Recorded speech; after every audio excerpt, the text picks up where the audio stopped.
He probably has studied law enforcement at some point. He's an individual who, again, he's not on what we call our radar screen. A lack of criminal history made Jake Thomas Patterson nearly impossible to track down.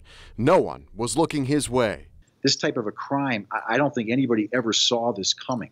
I think somebody would have alerted us, but his own family, I think, would have called. Former Milwaukee homicide detective Steve Spingola is a nationally renowned crime scene analyst, looking at why a suspect picks a victim. Especially with love.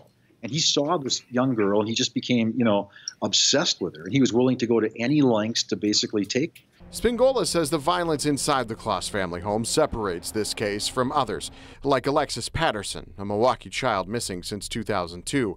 It also led to the initial fears that Jamie may be dead. But the longer that the victim wasn't found, of course, the greater it became that she was alive and was being held captive somewhere. The idea that he used a shotgun, which to me is, a weapon of overkill. I mean, you take a look at his personality again. He's probably afraid to go in there with a handgun in case he's overpowered. But the violence may also shed light on why it took the 13-year-old so long to break free. For the people that can't understand why she wouldn't have tried to escape, I mean, think of what she saw with her mother and father, and then he threatens to kill her. What brought Patterson to allegedly do this is more complicated and perhaps impossible to understand. So he can't relate well to people his age. That's why he basically winds up looking for a younger victim.